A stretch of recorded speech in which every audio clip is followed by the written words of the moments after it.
Pozdrav, dragi narode, dobrodošli u još jednu epizodu Slobodni.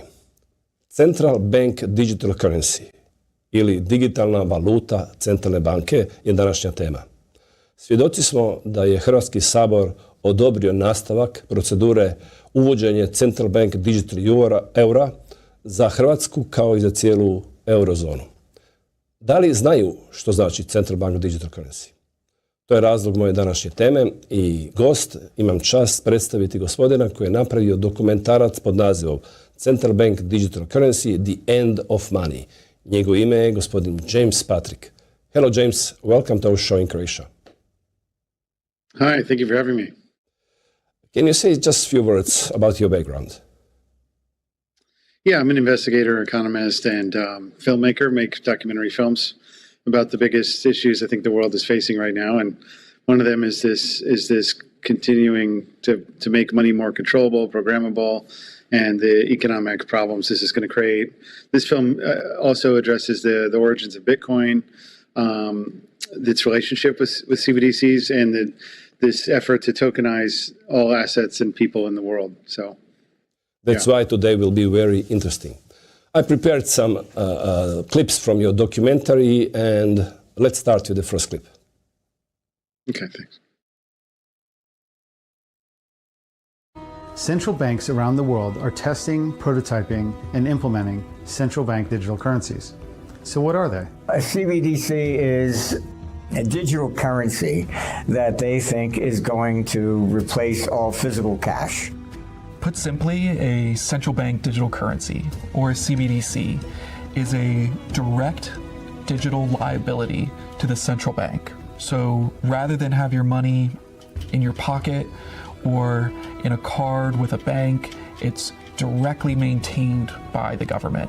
Central bank digital currencies, I mean, CBDCs are presented as if it's something brand new, when the reality is we've been using BDCs, bank digital currencies, for many decades. Fundamentally, a CBDC fails to offer anything unique for consumer. The only benefit that a CBDC seems to offer is for governments that want to enact more control.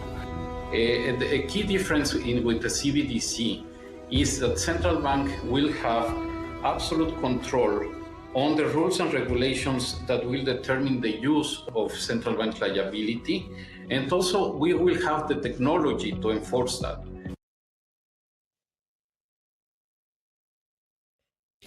Well, I heard that CBDC failed to offer anything unique to consumers. Can you explain this? Yeah, it's CBDCs don't offer any benefit to people. It really just introduces a new form of money that's more controllable, programmable, and there's the focus appears to be to create a controllable, programmable money. But I call the film The End of Money because it's really not. The four definitions of money are store of value, transportable, divisible, and readily exchangeable. If you create a money with all these controls in it, it's no longer a store of value if they program it to lose its value after 6 months, which many of them do, and they can restrict what you can and can't buy and where you can buy with the money. Then it's really the two of the four definitions of money are no longer valid. So I think it's really a digression. It's not money. It's sort of a control platform. It's like credits at the company store. It's like just coupons you get from the grocery store. It's not real money anymore. Then why they are pushing if they don't offer anything unique for consumers and we don't have any advantages? Why we would accept it? I mean, there's oligarchs sort of behind the government and the central banks pushing these control systems to control us, but I think that's the reason why. I think people might be forced to accept it, but I don't think it'll work. I think it'll create a black market if they really push a dysfunctional controlled money.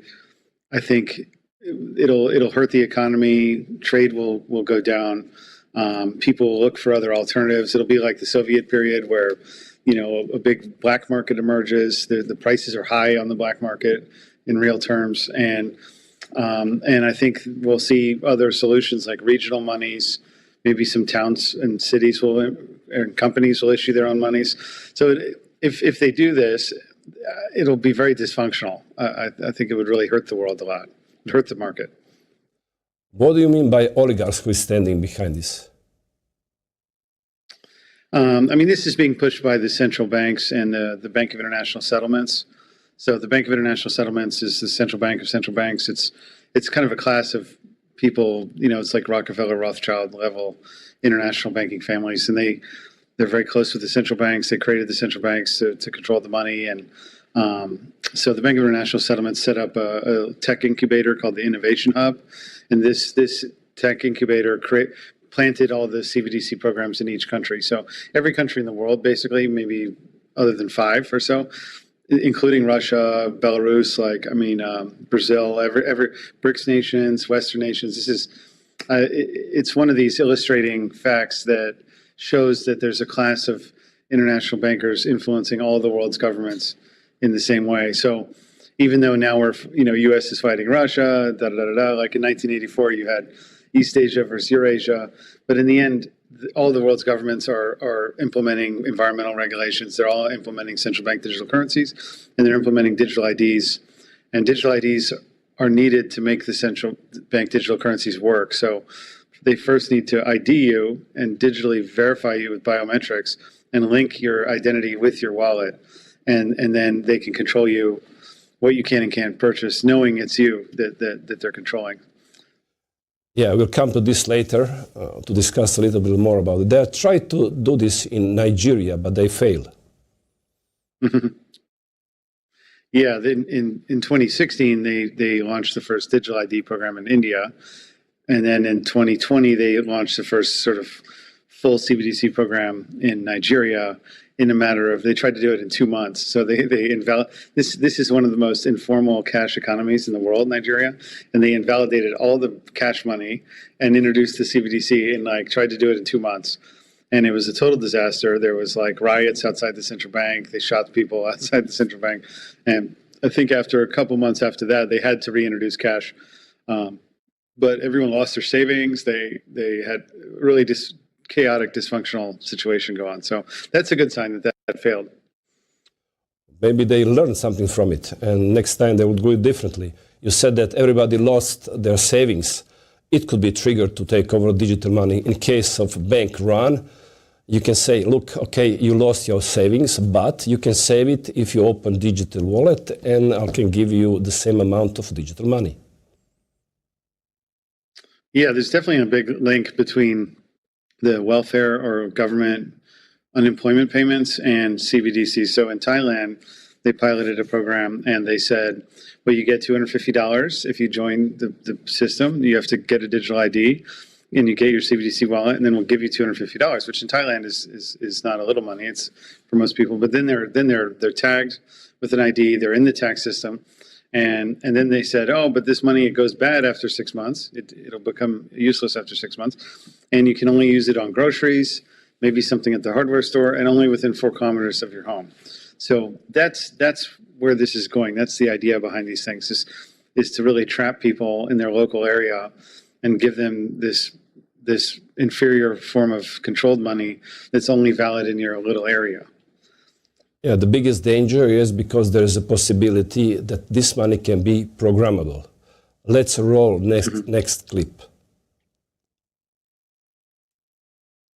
As Carol Quigley of Georgetown University once said, there exists a worldwide system of financial control in private hands, able to dominate the political system of each country and the economy of the world as a whole. At the apex of this system is the Bank of International Settlements in Basel, Switzerland, the central bank of central banks. The Bank of International Settlements has created a CBDC program in practically every country of the world through its Innovation Hub, the tech incubator set up for this purpose. The vision these autocrats have for us is to make our money programmable. The really big dangers of CBDCs are programmability. which is that essentially it's not even money. It's like your money becomes potential money. The whole thing about programmable money is they decide when you will have access to it and how you will be able to spend it even. Let's say you're grocery shopping, and since you're expecting guests on the weekend, you buy 4 or 5 bottles of wine, right? On the way home, you decide to fill up your car with gas. You stop at the gas station, but you're not going to be able to pump the gas. Well, you just bought alcohol, right? Look to China. That is going to be our future. And it's not going to be a future in like 30, 40, 50 years from now. It is happening now. CBDC can allow government agencies and private sector players to allow targeted policy functions. For example, welfare payment. For example, consumption coupon. For example, food stamp. If Congress decides that we should defund the fossil fuel industry, it would be easy for them to say, you know, the money we're lending you, you're not allowed to lend to the oil industry. And that means politicizing the allocation of credit, which is a very dangerous thing to do. This is something that affects both sides of the aisle, really, because the options for control through things like programmability are really limitless. It just depends who's in power. Really what they're doing is having more control over who can buy, who can sell, who can save, and if they want at any point, they can use those programs and the protocols and the blockchains to blacklist your money, to prevent you from making a transaction. If you think about the benefits of digital money, you can have programmability. You could have, as I argue in my book, a potentially better and some people might see it, or a darker world where the government decides that units of central bank money can be used to purchase some things, but not other things that it deems less desirable, like say ammunition or drugs or pornography or something of the sort. And that is very powerful in terms of the use of a CBDC. In 2019, we had MasterCard introduce a credit card in conjunction with the United Nations that monitored your carbon footprint. It's the first credit card ever to stop you from overspending, in line with the UN 2030 recommendation. And once you hit a certain level, it cut off spending, bringing it to a direct halt, making it a radical tool against climate change. The Bank of England was the first to come out and said, oh, well, you know, they should be programmable. The excuse was laughable, but they said a mother should be able to prevent her child from buying a chocolate bar for lunch instead of a sandwich. If a mother can program what you're not allowed to buy, they can. All right, that's the back door. When they describe programmability, that's what it's all about. That you can, I mean, of course, they present it from a positive side. We can give money to the people who really need it. That's how they will formulate it. But the other side of the coin is that this means that they have their ideas on who should spend money on what and when. When I say that they will use this CBDC for controlling of people, and they said, no, it's not true, it's conspiracy theory. And then after that, I asked them easily, then why this money is programmable? What is your answer for that? Yeah, it's not fulfilling a market need. It's not, no one's asking for this. It's not filling a need of people. It's taking away a function of money. I mean, it's not money if they can program it. It's contradictory to the definition of money. It's ridiculous. So there's no need for this, and we shouldn't do it. And in this story, we have something that fits perfectly, and it's new climate change policy. It's not new. It already lasts a couple of years, but now, especially in Croatia, now they are pushing much harder. And we saw in your documentary there is a credit card. They are measuring footprint, carbon footprint. Mm-hmm. And if they want to reduce carbon footprint, they can program your money not to allow you to buy, for example, meat. Yeah, that's a big thing. Is they're demonizing cows and meat. And I did a film on the Dutch farmers. We just see this constant propaganda against farmers and food production. And I think that's some scheme to control the food industry or to create public opinion that's against farmers, so then they can buy up the sector and then re-engineer it or restructure the food system to be more industrial, kind of unhealthy food. But Yeah, these are sort of related issues, but controlling how people can buy and sell, what they're allowed to buy and sell. This is where this is going with this digital money, and I think they're going to use these sort of arguments, whether they're environmental. They could say, well, it's for the environment. They could say it's for being a good citizen. They could restrict people saying, oh, you're anti-Semitic, you're a pro-Russia person, or you're bad for the environment, you're selfish. And so it's like these in the Soviet Union. You know, you guys lived through that with they'd say the new Soviet man. If you're not for the system, then you're an enemy of the state. You're a counter-revolutionary conspiracy theorist. It's this sort of same line of propaganda, except there are a little different arguments today. Today it's the environment, it's this, that, it's hate speech, or you have the right to speech but not to be heard, all these things. Yeah, and we see the same thing now in China. They have a social credit system, and they already implemented this digital money there. And people, if they don't have enough score, they cannot buy things, they cannot travel, and they are punished. That means they are totally controlled. Yeah. And seems to that this is something what they want for us. Yeah, China is sort of like a testing country for them. I think they have these same World Economic Forum meetings in China, just as big as the West. A lot of people don't know that, but I visited China several times. One time, like 6 years ago, I went to the main tech city. It was way more advanced than anything you see in the West, with cameras everywhere. Everyone was paying with money, with WeChat and Alipay. So it definitely looks like China's kind of a testing bed country, where these international bankers, oligarchs, are sort of testing these control technologies in like a controlled system like China. So you really, it's not bad to look at China to understand what they're going to bring here later. I think EU is really a highly controlled region of the world. The people are quite domesticated and pro-government in many of the countries, depending on the area. I don't know Croatia, but in Sweden they're very domesticated. So they're. And I think in the U.S. it's less controllable, so they're going for propaganda to divide the U.S. and make a lot of internal fighting.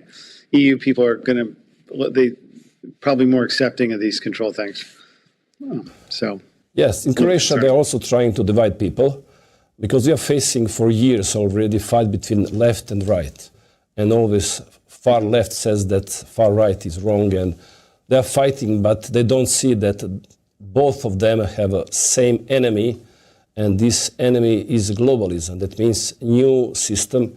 I had one interview about stakeholder capitalism. The stakeholder capitalism is the future of economy, and this system is enemy of everybody. Left, right, center, doesn't matter. They want to control everybody. Yeah. It's pretty ambitious, huh? Yeah, yes. Well, we have potential alternative, maybe. We'll see now. We cannot talk about digital money without mentioning the famous Bitcoin, but there is other digital money, independent, that are not established by the central banks. Let's roll next clip. Mm-hmm.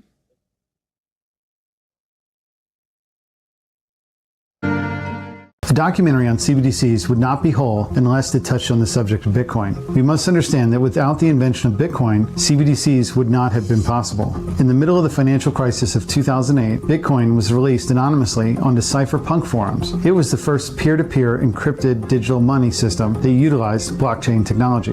Now let's take a look at the background of Bitcoin. At this very important time in US dollar history, right as the great financial crisis is like peaking. The stock market is now down 21%. It was the worst day on Wall Street since the crash of 1987. This could be the most serious recession in decades. What started in America last year has now spread to every part of the world. It was released anonymously into the cypherpunk mailing list. Now, this is the first peer-to-peer monetary transaction. In other words, you didn't need to go through a bank or a financial middle person. The Bitcoin white paper that was published by an anonymous person. Satoshi is what everybody calls him, right? Yeah. We don't even know if it's a him or her. We know nothing about this person. Publishes a fairly elaborate brief white paper which describes the technical basis for this new thing that the unknown person is calling Bitcoin. The program was launched. I had won a victory against the banks, against state power. It's immediately painted as this anti-dollar system, anti-central bank technology. Crypto people aren't just in it to make a buck, they're in it to change the world forever. Crypto is as important of an invention as the birth of the internet. There's a lot of merit to it. If you're in a country where you're fearful of your government, fearful of geopolitical risk, this is a great potential long-term store of value. It's no different than what gold represented over thousands of years. If the world is more frightened, it is a asset class that protects you. Right. You could buy and sell your Bitcoin, no different than gold. Is Bitcoin a true revolution from the beginning, or was it always planned to be this Trojan horse for the Internet of Things? I'm not sure. And I don't care if it was the CIA. It doesn't matter. The idea is still a great idea. Obviously, it was the CIA. I think we all know that. It's like Signal. They got there first. It's honey trap. Blockchain was invented by Bitcoin and forms the technological basis of CBDCs. The true identity of Bitcoin's inventor, Satoshi Nakamoto, remains a secret to this day. A man named Craig Wright claimed to be Satoshi, and another man was accused of being him. Both of these men made suspicious remarks implying that Bitcoin was an intelligence operation of some kind. Newsweek reports that he is the mastermind behind Bitcoin. 64-year-old Dorian Satoshi Nakamoto emerged and walked right into a media frenzy. When confronted about Bitcoin, he said, "I am no longer involved in that, and I cannot discuss it." I was the main part of it. Other people helped me. I didn't decide. I had people decide this matter for me. Now, there remains the possibility that the central bankers utilized the Western intelligence services to create Bitcoin. Bitcoin tested and prototyped cryptocurrency technology and served to market digital money as cool and anti-system. And now, 15 years later, with all the programming having been done and the technology in a more mature state, the central bankers can cherry-pick the best tech with which to deploy their CBDCs worldwide. It's incredibly likely that Bitcoin was an intelligence operation that came out of the US or Britain or, some sort of kind of the Five Eyes kind of system.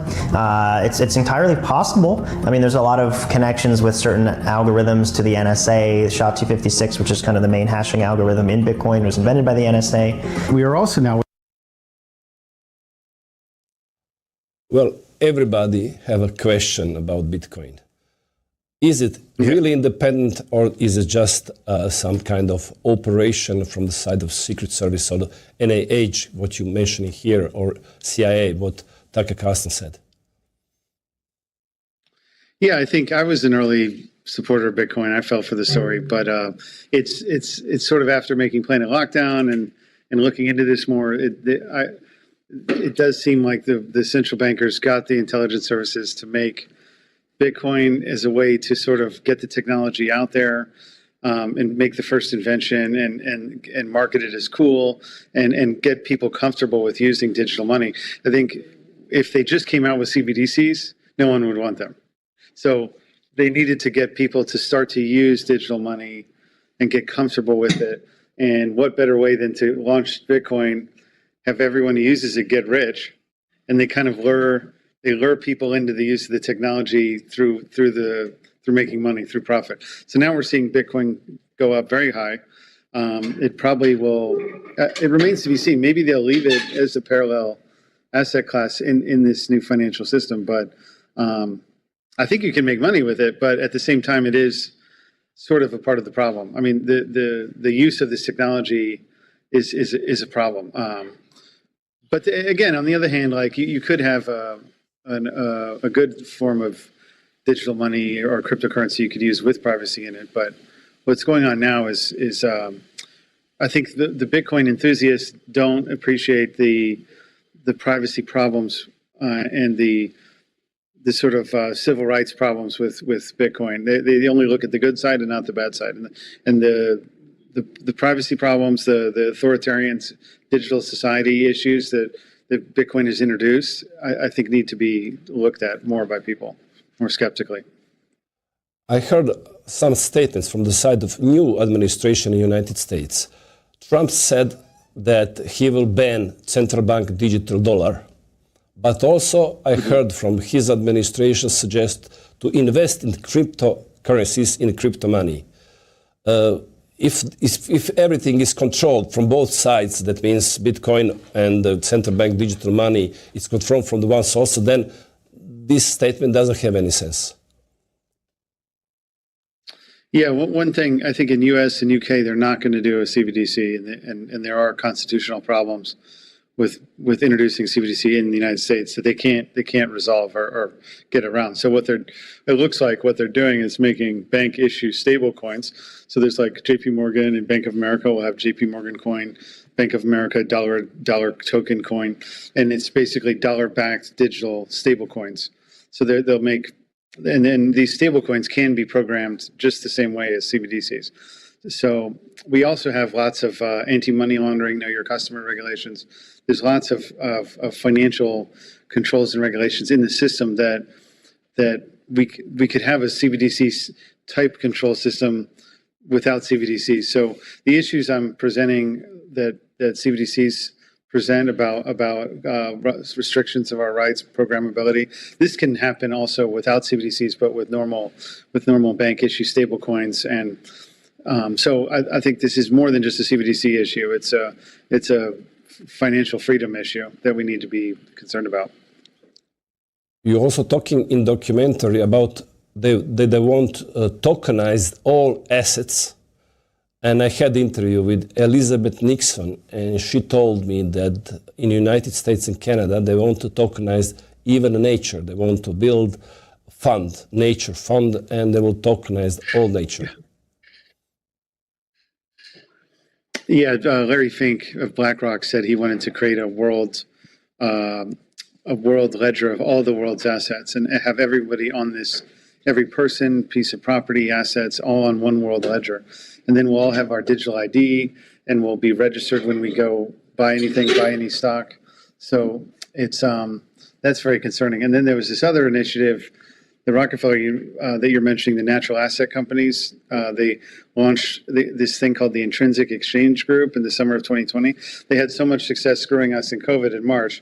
Then by the summer, they launched this new scam where they said, okay, well, we want to say that we can put what things that nature produces, like abstract, intangible assets, like the hydrologic cycle over Croatia, like the system of raining, the water hydrologic cycle over Croatia, and put that in a company, and have the company own this piece of nature that no one can touch. And then I asked one banker, I said, "What are they doing here with this? This is crazy. Like they're putting these," and he told me, what they're doing is they're creating more collateral. So if all the world's assets now are like $500 trillion, they're saying they could maybe create $4 quadrillion of assets by commoditizing, putting natural, intangible pieces of nature in these companies, and then leveraging it up with collateral many times over to kind of bubble out the financial system even more. But this is very dangerous. This is crazy, and it will definitely lead to a bubble and a bust. It'll lead. This historically, when people have done things like this in the past, it's led to a financial collapse, like the South Sea bubble or the Mississippi bubble, where France was in the French stock markets. They were issuing securities based on land that they claimed they owned, but they had never visited. So this is the same kind of idea as what they're talking about here. Is it possible that I heard it's not only theory; it was explanation that Western financial system, what we now have in Europe and the United States, is already in bankrupt. And now they want to build a new one because people who brought this system to the end, they want to control building a new one. They cannot admit, look, we brought this system to the end and now, of course, we are responsible. No, we are offering something better. And they want exactly save their control for the future, because they cannot anymore control this financial system, because all countries and most of the people are living on debt, and nobody can repay anymore these debts. Yeah, I mean, it's a way of controlling people. It's a way of creating a kind of slavery, is that you base the money on debt and you have people operate on debts, and then they have to repay the debts. It's kind of like in the feudal system where the lord would own the land, and then he would rent the land to the people, and then they would have to work 3 months a year to pay the rent for living on the land. It's the same kind of idea, except here there's no lords anymore. These bankers overthrew the monarchs, aristocracy, and the church several hundred years ago now, or really World War I. I said the French Revolution was the beginning of that, and then World War I was the completion of that. But then now we have these banking interests, and they created these government tax systems, money printing power. Everything is based on debt. So now this financial system is sort of entering its end stages, and they're going to try to collapse this one, reset things, and put in a new one that'll have more controls and be less free. Yes, that can be chance to offer us something new concept, and one of these new concepts is also UBS, Universal Basic, UBE, Universal Basic Income. But we'll come to this. For that purpose, you said we need to have digital ID, and we need to have also digital wallet. For that, we need infrastructure. Let's see next clip. Witnessing the rapid development of the Internet of Things and the Internet of Bodies. These are all information networks linking all people and things to the Internet. As well, NFTs, or non-fungible tokens, further build out the underlying technology required to enable digital IDs to take shape. Internet of Things, or IoT, refers to billions of physical devices around the world that are now connected to the Internet, collecting and sharing data. The Internet of Bodies, or IOB, is actually an ecosystem. It's a bunch of devices that are connected to the Internet that contain software and that either collect personal health data about you or can alter the body's function. We think of the Internet of Bodies as this collection of all these devices as well as all the data that the devices are gathering about you. Now to the latest trend that's sweeping the internet called NFT. They're now selling for huge bucks. Non-fungible tokens are digital tokens that enable true ownership of any kind of digital assets. You can't touch it, but you can own it. Told you had to pay attention. NFTs are unique, encrypted, unforgeable ID tags for any object or asset, physical or virtual. This tech can be directly applied to the Internet of Things and the Internet of Bodies. Were NFTs also promoted to spur the development of tokenizing all assets worldwide? I suspect so. Decentralized identifiers leverage proven cryptographic systems. When Alice presents her credentials, her digital wallet generates a unique identifier and signs it using a private key, secured by a biometric proof or PIN that only she knows. Decentralized identifiers leverage proven cryptographic systems. Sam Altman, the founder of OpenAI and ChatGPT, launched a project called WorldCoin. He stated his motivation to launch the project was to build the infrastructure needed for a universal basic income. I thought that if we could do something to eventually redistribute wealth through some sort of global UBI at scale, or maybe even access to these systems, which would be the most important component of wealth someday. Sam Altman has doubled down on his vision for another one of his ventures, WorldCoin cryptocurrency, that offers digital currency, sometimes for free, to those willing to scan their irises into a spherical device. Many critics of CBDCs fear that a universal basic income will be the bait to gull the public into accepting a CBDC. Universal basic income can be the bait for central bank digital currency, in case of Europe, central bank digital euro. And we have infrastructure, and this infrastructure is called Internet of Things and Internet of Bodies. Can you explain what is Internet of Things? Basically, the Internet is just a network of computers, but the Internet of Things is really the interaction of physical objects hooked to the Internet. So every phone we have, the idea is basically linking everything to the Internet. Your car, your phone, that your clothes could have tags on them, that there's sensors picking up everything, that is basically integrating. The Internet is just online. It's the idea of Internet of Things is linking the real world, connecting each object to the Internet, and having a sort of monitored online world where there's the Internet of all the things in the world. So the next, and another thing is called the Internet of Bodies. This has a lot of a medical field, putting sensors in people, having a lot of biosensors on the body to monitor the body. So this is very creepy. I don't think we need to go down this road, but we're all sort of like victims of this stuff with these telephones. I think the people should probably, I think it's made people quite mentally ill, all these telephones and all this stuff. So I don't know. Sometimes I wish we didn't have all this technology, because it's really making people mentally sick. Is it true that for this Internet of Things and exactly Internet of Bodies, that's new generation of Internet calling 6G? I don't think you need 6G. I mean, just in general, like there's just more and more data needed to be collected. People are watching more and more movies on their phones. The data systems need more capacity, more bandwidth every year. So I don't really go down this road of 5G, 6G being a sort of weapon system or something like that. I think it's just more that there's more and more data capacity is needed to run an Internet of Things, to have all the vehicles hooked up to the Internet, to have like high bandwidth streams of data, again integrating the real world with the Internet. So, but it's creepy that you think that, you know, crime would not be allowed anymore. Everything will be monitored. Everything is on a camera. Everything's on a sensor. Every time you leave your house, every time you do something in your house, you know, what you put in your refrigerator would be detected. What you, every person you talk to, even not on the telephone, they would know.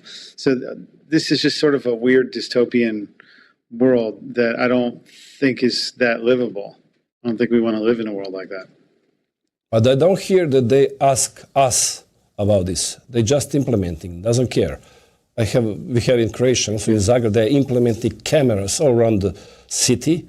Nobody's asking people, are they ready to give them, you know, chance to monitor them all the time?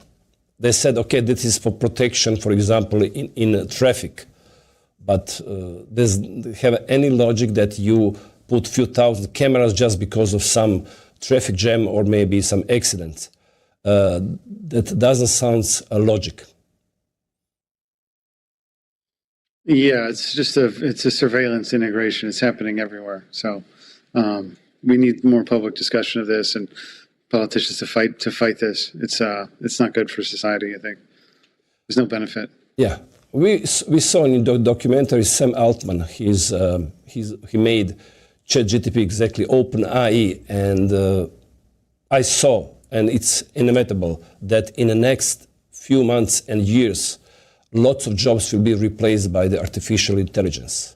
That means there will be chance for them to offer, okay, you lost your job, but I can offer you universal basic income, and for that you need digital wallet and take digital money. Yeah, Sam is a very creepy guy. I mean, recently, this last week, his sister accused him of sexually abusing her, and he's married to a man. And just we always have these nerdy oligarchs trying to control us. But yeah, it's a big problem. I definitely get the sense that we could be facing an economic crisis, and then after a collapse, you know, people will be more willing to accept a UBI with the digital ID. So right now I'm working on another film on the Great Taking, on a sort of broad market collapse, basically stealing everyone's stocks and bond investments. And then in that kind of a collapse scenario, CBDCs would become a lot more possible for them. So I think people should put their money outside of the stock market into some gold, into some real things, and then be able to survive a period like that.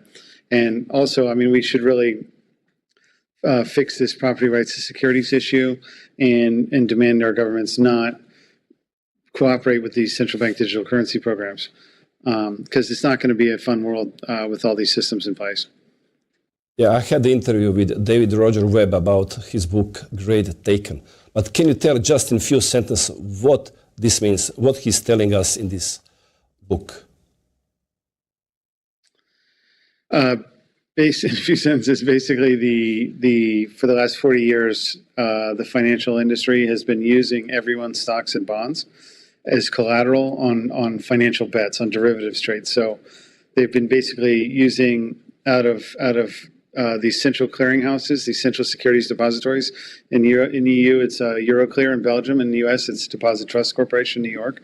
And the bankers have been dipping into the $130 trillion of securities, of stocks and bonds, and then making like about $1.5 or $2 quadrillion of derivatives contracts. And then basically, when those contracts, if they fail, if we have a crash in the derivatives market, that the secured creditors, the banks of the secured creditors of the derivatives contracts have a legal priority to your stocks and bonds as collateral. So they substituted direct ownership of stocks and bonds with a contractual claim on a stock and bond called the securities entitlement. And then they gave the banks priority to take your stocks and bonds in the event of an insolvency or a collapse, because a contractual claim in bankruptcy law comes last and a secured creditor comes first. So they switched the legal relationship. They basically violated 1,000 years of law and the bankers gave themselves priority to our own savings, which is just ridiculous. So now there's a legal effort in the United States to reform this. I think on the state level in the EU, that would have to mean basically the destruction of the EU or pulling out of the EU, because this was achieved through these, in Europe, called these Central Securities Depository Regulations, CSDRs.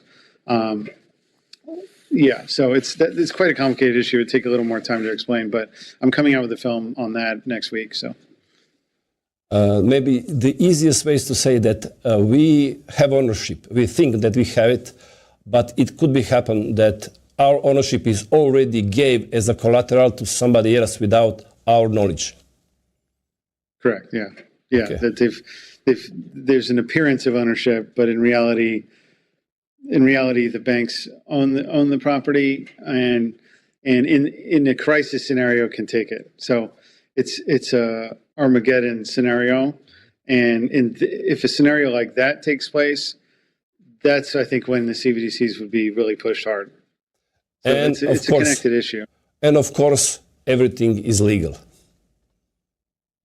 Yeah, I mean, well, it's not. I mean, it violates the constitutions of most European countries. So the way that they achieve this is they in the 1970s they changed the constitution of Belgium, put the central clearinghouse there, Euroclear, and then created EU regulations to move the collateral up to Belgium. So it does violate the constitution of France and Italy and all these countries because property is a sacred principle.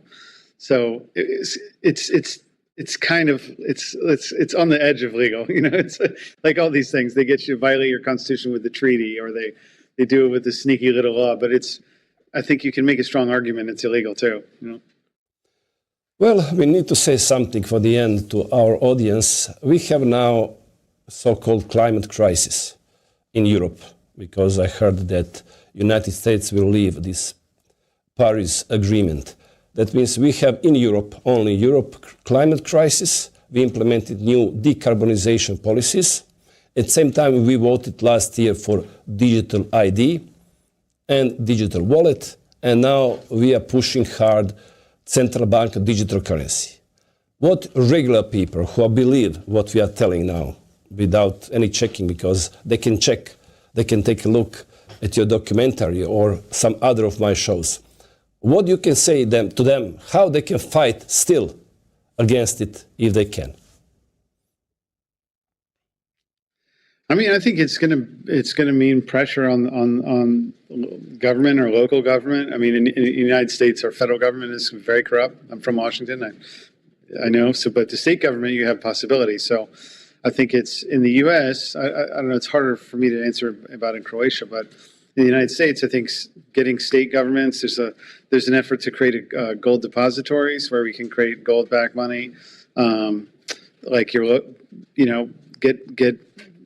develop local relationships with farmers, with other people that produce things, so that you can survive a crazy period.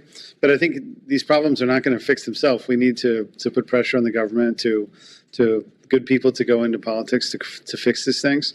If we just opt out and go live on a farm and everything, I mean, you should be prepared, but we need to fight this. They're not going to fix themselves. And I would encourage people to enter politics to really fight this thing and to get out of the EU. The EU is a system of controlling these countries centrally from Brussels, but ultimately from, I don't know, London or these big banking interests kind of control the EU. It's not a democratic system. They totally they go around your country's constitutions and they push these orders down on each country and oppress them. Again, it's like the UBI. They say, hey, Croatia, we'll give you some money for this project, that project, but then it comes with all these controls. So I think in the end, the quality of life was better before the euro. Things were cheaper. you had a more affordable economy for the average person. So I think people need to wake up to this stuff, get out of the EU, and go to a national governments again, strengthen your national government, and your local. So get involved. Basically, I think is the solution. Thank you, James. We'll speak soon about your new documentary, and I wish you good luck in your future work. Okay, thank you. I appreciate having me on here. Have a good day, huh? You too. Evo, dragi narode, imali ste priliku vidjeti u mojim emisijama što kažu stručnjaci o takozvanoj klimatskoj krizi. Imate Rogera Pilkeja Juniora, gospođu Judith Curry, da ne nabrajam još one koji su došli i pričali o toj krizi. A mi u Hrvatskoj imamo implementaciju dekarbonizacije i novih politika koji će zaštititi planet Zemlju. Istovremeno izglasali smo prije 2 mjeseca opet u parlamentu da se nastavlja proces Central Bank Digital Currency, odnosno digitalnog eura, a kako smo ušli u eurozonu, mi više nemamo nikakav utjecaj na monetarnu politiku. Među ostalima, najvažniji razlog za inflaciju je monetarna politika Europske centralne banke i sada veliku inflaciju koju svjedočimo i u stvari samo posljedica koju je svaki ekonomist mogao očekivati, osim političara koji su vam objašnjavali da su ipak Rusi i rusko-ukrajinski rat krivi za to. Onda imamo istovremeno izglasane prošle godine u proljeće digitalni ID i digitalni novčanik. Istovremeno se implementira i 5G mreža kako bi se upravo infrastruktura stvorila da se povežu Internet of Things, dakle povezano naših aparata za telefon ili frižidera ili automobila, i Internet of Bodies, dakle to je sistem u kome ćemo vrlo brzo, već postoji tehnologija, biti kontrolirani da nam se zdravlje zaštiti. Dakle, da se na vrijeme može intervenirati ako se slučajno, ne daj Bože, nešto dogodi naše zdravlje. I sada, kad ubacite u tu formulu Central Bank Digital Money, koji je moguće programirati, recite mi što će se dogoditi kada dođe neki, kao što je recimo u Kanadi bio Trudeau, ili kao što je na kraju krajeva i naš premijer za vrijeme pandemije bio, spreman da koristi totalitarne ovlasti koje mu tehnologija omogućava. Koliko će dugo trebati da uistinu to ne iskoristi? Unatoč tome što će to biti protuustavno. Svjedočili smo da su mnoge stvari, oko kojih još uvijek nismo raspravili do kraja, bile protuustavne. Imamo i mišljenje izdvojeno sudaca koji objašnjavaju zašto su bile protuustavne. Međutim, danas moramo biti svjesni toga da tehnologija omogućava svakom potencijalnom diktatoru, u njegovoj glavi diktatoru, da primjeni diktaturu i da je vrlo efikasno iskoristi u svakom pogledu za potpunu kontrolu. Naći će vam uvijek neko objašnjenje i to objašnjenje će uvijek biti za vaše dobro. Sad si postavite pitanje da li uistinu vaša vlada više brine o vašem dobru nego vi sami. Odgovor znate, naravno da ne. Zato postavite pitanje svojim predstavnicima u Saboru. Zašto su tako olako prihvatili da Hrvatska također uđe u proces digitalnog eura? Kad kažem digitalno, mislim na Central Bank digitalno euro, jer mi digitalni novac koristimo već desetljećima. To je ono što vidite na novčaniku, na mobitelu, gdje su samo brojke ukucane. To je digitalni novac, ali nije centralizirani. I taj novac se nalazi, odnosno to je novac vaše banke. Ovaj je centralizirani, ići će od centralne, u našem slučaju, Europske centralne banke. I kada bude moguće ga programirati, a to je prvom implementacijom, onda ćete vi biti ograničeni u svom kretnji, kupovini, odlučivanju što sa svojim životom, odlučivanju što sa svojim novcem. Zašto? Da se spasi planet ili zbog većeg dobra? Ili vam zvuči to poznato? Razmislite dobro o ovome što sam danas prezentirao, pogledajte dokumentarni film, preporučujem ga još jedanput, bit će u poveznici ispod ovog videa. Pogledajte u detalje, nije to jedini dokumentarni koji govori o tim stvarima, ali je izuzetno važan jer mi kao Hrvatska upravo svjedočimo implementaciji digitalnog eura i moramo znati što nam to nosi. Da li ćemo tako lako prepustiti svoje slobode? Čini se da svaka generacija se nanovo mora izboriti za svoju slobodu. 90-ih smo u Hrvatskoj se borili oružjem za slobodu i neovisnost, a sada je neko drugo oružje u pitanju, neki drugi alati, a i nova generacija će se ipak morat boriti za slobodu, ali ovaj put za slobodu da ne završe u digitalnom zatvoru. Hvala lijepo na pažnji i uskoro se vidimo u sljedećoj epizodi Slobodni.